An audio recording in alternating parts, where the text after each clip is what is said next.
Halo Bapak Ibu semuanya, perkenalkan saya Rogati Oktober Salaba. Saya dari Magister Hukum Universitas Kristen Indonesia. Pada hari ini akan memaparkan tentang perbankan sebagaimana telah diundangkan di dalam Undang-Undang Nomor 10 Tahun 1998 tentang perubahan atas Undang-Undang Nomor 7 Tahun 1992 tentang perbankan. Topik mata kuliah Hukum Perbankan, di mana tema yang saya angkat adalah tentang perbankan itu sendiri. Teman-teman, mungkin kita tahu bersama bahwasanya perbankan merupakan salah satu barometer dalam kegiatan usaha, di mana para pengusaha atau para investor pasti akan berurusan dengan namanya bank. Kenapa harus berurusan dengan bank? Karena segala transaksi pasti ujungnya adalah uang, dan uang itu pasti akan disimpan atau dipinjam di dalam bank itu sendiri. Perlu kita ketahui bersama bahwasanya perbankan kita ini telah diatur di dalam Undang-Undang Nomor 10 Tahun 1998 sebagaimana telah diubah pada Undang-Undang Nomor 7 Tahun 1992 tentang perbankan. Perlu kita ketahui bersama, di dalam undang-undang tersebut telah dimuat ketentuan-ketentuan umum. Mulai dari pertama yaitu ketentuan umum tentang perbankan.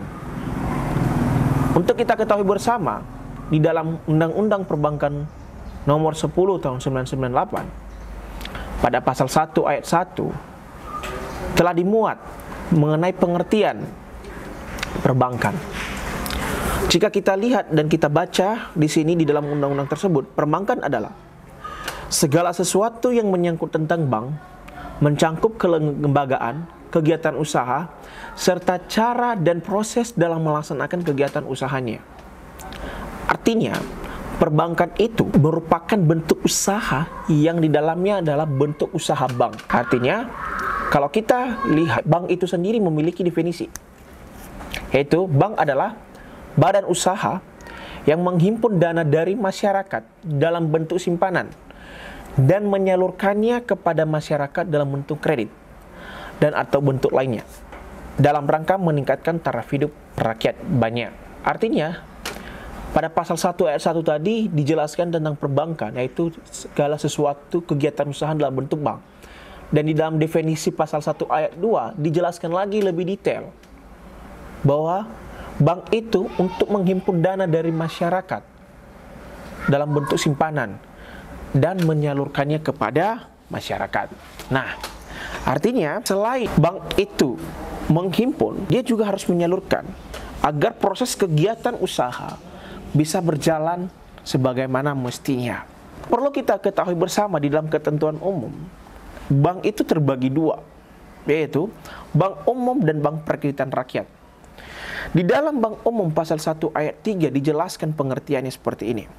Bank umum adalah bank yang melaksanakan kegiatan usaha secara konvensional dan atau berdasarkan prinsip syariah yang dalam kegiatannya memberikan jasa dalam lalu lintas pembayaran. Nah, ditegaskan di sini ya.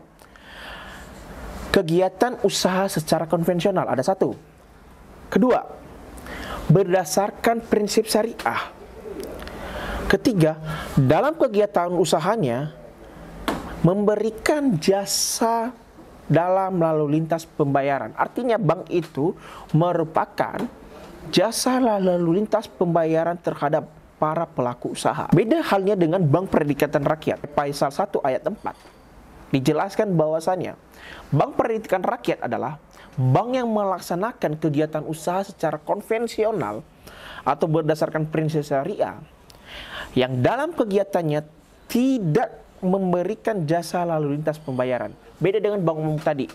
Kalau bank umum tadi memberikan jasa lalu lintas pembayaran, tetapi di dalam bank perkreditan rakyat dia tidak memberikan jasa tersebut. Artinya hanya fokus pada kegiatan usaha kredit. Di bank itu ada beberapa jasa pelayanan.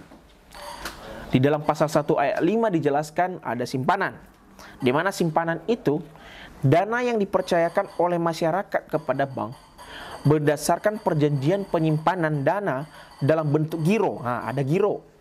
deposito, sertifikat deposito, tabungan, dan atau bentuk lainnya yang dipersatukan dengan itu. Kalau kita melihat lebih detail lagi yang disampaikan dalam bentuk simpanan tadi, di dalam ketentuan-ketentuan ini telah diberikan definisi. Pertama, dalam pasal 1 ayat 6, definisi giro, simpanan yang penarikannya dapat dilakukan setiap saat dengan menggunakan cek, bilet giro, sarana perintah, pembayaran lainnya, atau dengan pemindah bukuan. Deposito dalam pasal 1 ayat 7 adalah simpanan yang penarikannya hanya dapat dilakukan pada waktu tertentu berdasarkan perjanjian nasabah penyimpan dengan bank. Nah, di deposito ini teman-teman perlu kita ketahui bersama, ada beberapa jangka waktu janjiannya, yaitu jangka waktu 1 bulan, jangka waktu 3 bulan, jangka waktu 6 bulan, jangka waktu 12 bulan, dan jangka waktu 24 bulan.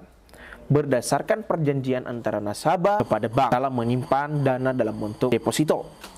Sedangkan sertifikat deposito pada pasal 1 ayat 8 adalah simpanan dalam bentuk deposito yang sertifikat bukti penyimpanan dan dapat dipindah tangankan. Kemudian ada namanya tabungan. Tabungan adalah simpanan yang penarikannya hanya dapat dilakukan menurut syarat tertentu yang disepakati, tetapi tidak dapat ditarik dengan cek. Nah, beda ya tabungan dengan cek ya.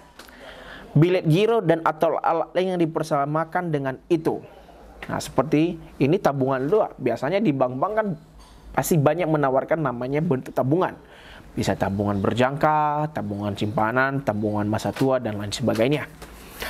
Sedangkan surat berharga dalam pasal 1 ayat 10 adalah surat pengakuan utang, wesel, saham obligasi, sekuritas kredit, atau setiap derivatifnya, atau kepentingan lain, atau suatu kewajiban dari penerbit dalam bentuk yang lazim diperdagangkan dalam pasar modal dan pasar uang.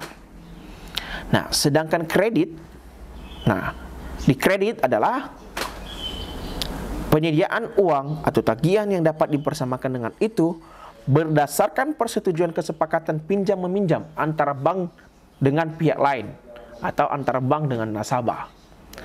Nah, lanjut kita di sini.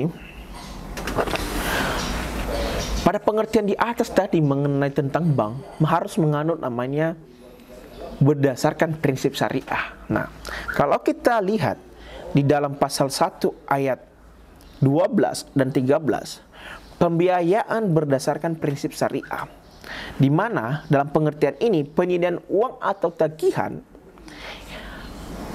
yang dipersamakan dengan itu berdasarkan persetujuan antara atau kesepakatan antara bank dengan pihak yang lain yang mewajibkan pihak yang dibiayai untuk mengembalikan uang atau tagihan tersebut setelah jangka waktu tertentu dengan imbalan atau bagi hasil. Karena kalau dalam pembiayaan kredit syariah, prinsip syariah itu sistemnya bagi hasil.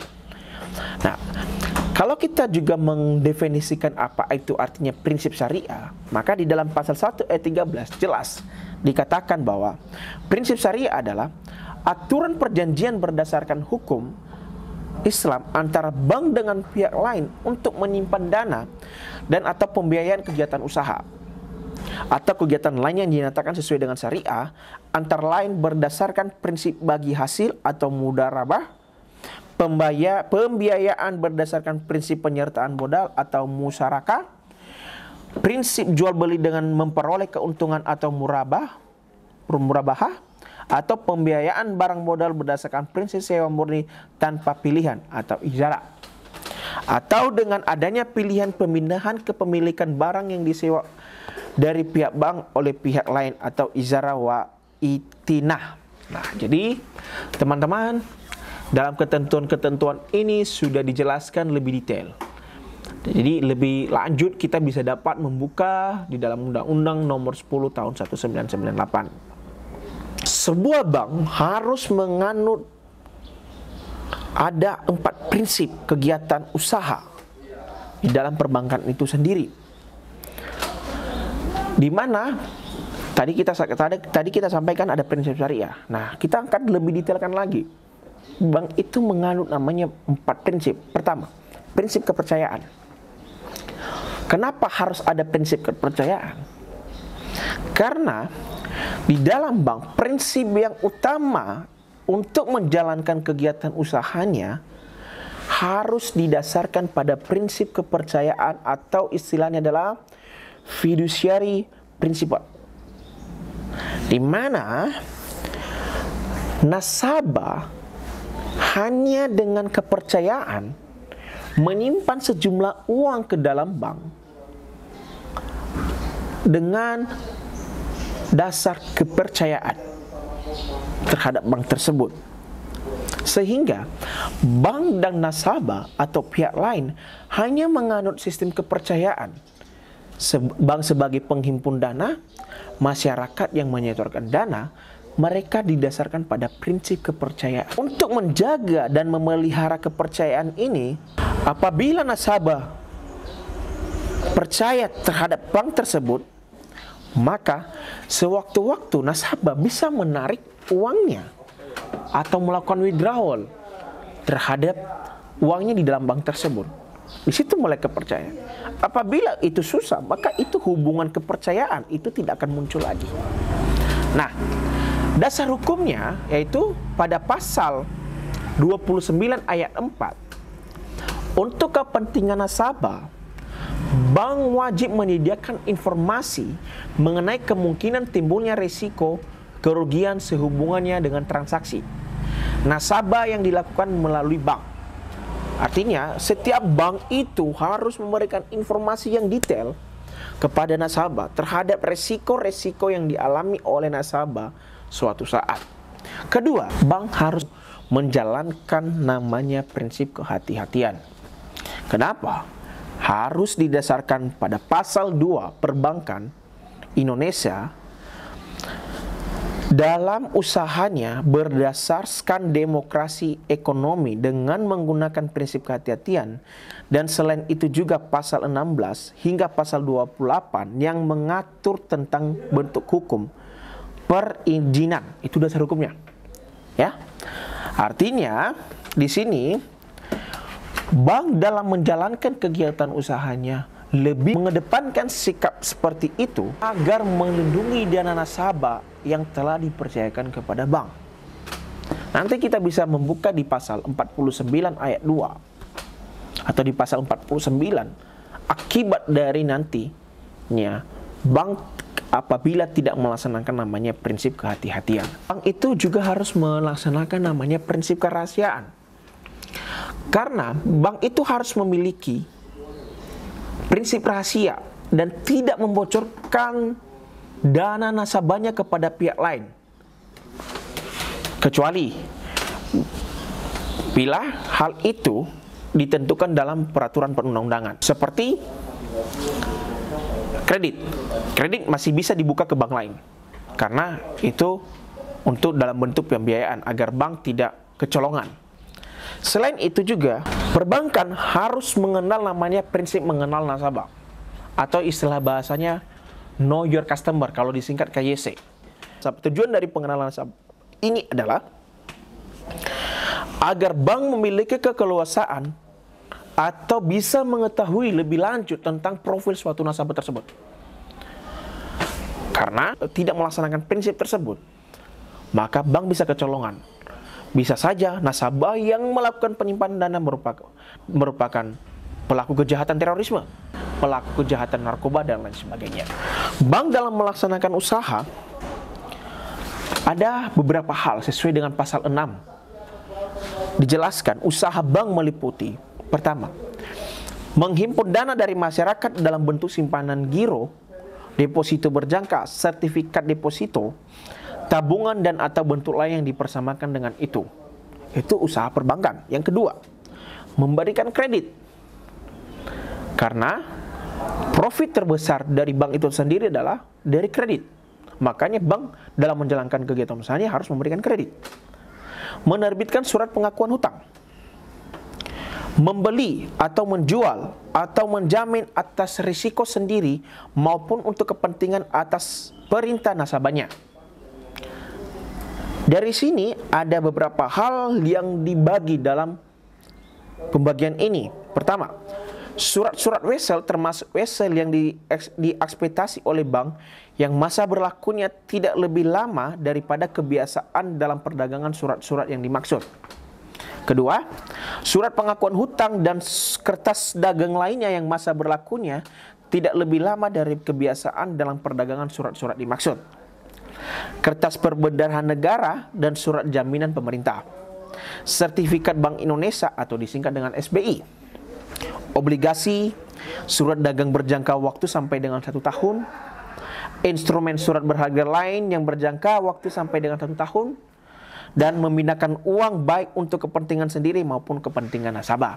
Jadi itulah usaha-usaha yang dibuat oleh bank itu sendiri. Selanjutnya ada lagi usaha lain, yaitu menempatkan dana pada meminjam dana dari atau meminjamkan dana kepada pihak lain, baik dengan menggunakan surat, sarana telekomunikasi maupun dengan wesel untuk cek atau sarana lainnya.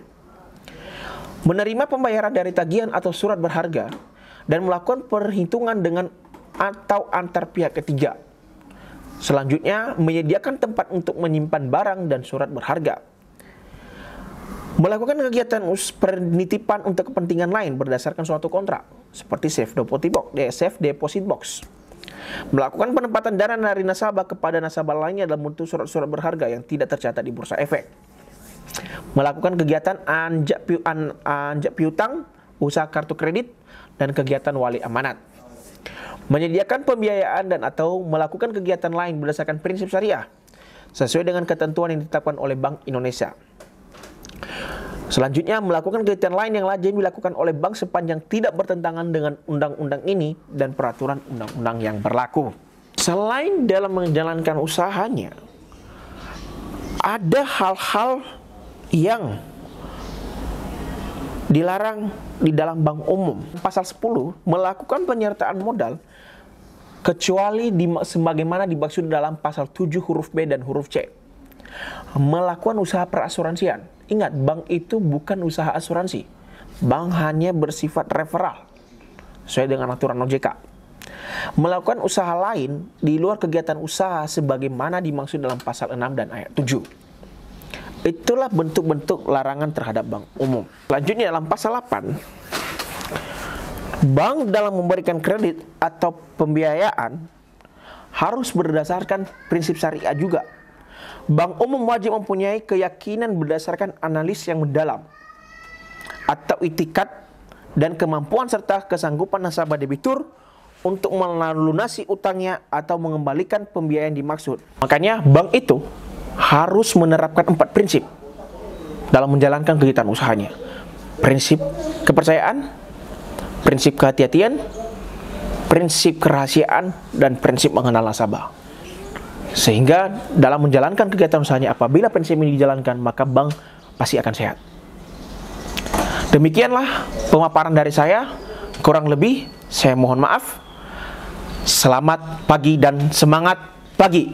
Saya Rogate Octoberius Halawa dari Magister Hukum Universitas Kristen Indonesia.